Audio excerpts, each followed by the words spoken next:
আলহামদুলিল্লাহি রাব্বিল আলামিন নাহমাদুহু ওয়া নুসাল্লি আলা রাসূলিল কারীম আম্মা বাদ।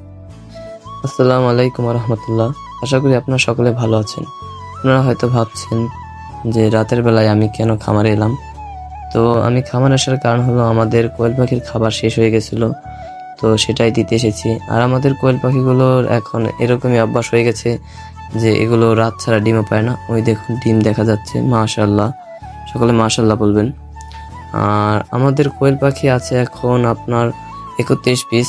33 পিস ছিল, বিক্রি করার পর 33 পিস পাখি রেখেছিলাম, 9 পিস ছেলে পাখি আর 24 পিস মেয়ে পাখি রেখেছিলাম।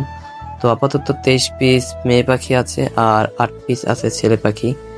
এ থেকে আমরা দৈনিক 18টা ডিম পাচ্ছি, 18টা, কোনোদিন 17টা, আবার 18টা।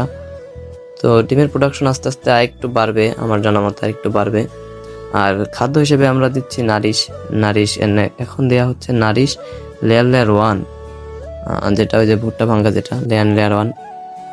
তো প্রোডাকশন আলহামদুলিল্লাহ ভালোই পাচ্ছি। দেখা যাক কয়টা ডিম পাই আজকে। আপনাদের আমি আগে ডিমগুলো সংরক্ষণ করি, পরবর্তীতে আমরা গুনে দেখবো যে আজকে আমরা কয়টা ডিম পেলাম।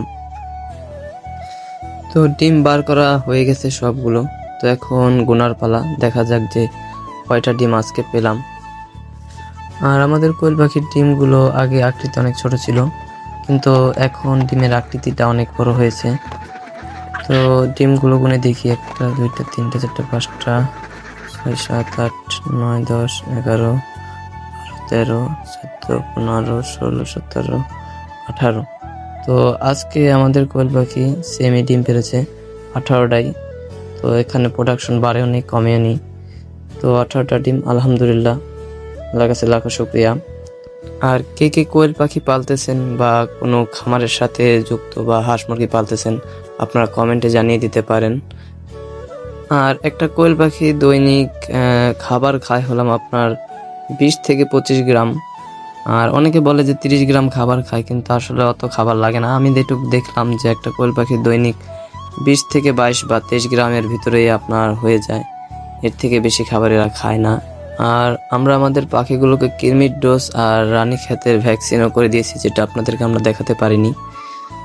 তো 45 দিন বয়স যেকালে হয়ে যায় আপনার পাখিগুলো প্রথম ডিম আসতেছে বা ডিম পারবে এরকম অবস্থায়, তো ওক্ষেত্রে আপনারা দেখা যাচ্ছে যে কৃমির ডোজটা করা দিলে সবচেয়ে ভালো হয়। তো এক্ষেত্রে আপনার ডিমের প্রোডাকশনটা ভালো পাবেন। আর এই দেখুন আমাদের ফুলটুসি কত বড় হয়ে গেছে।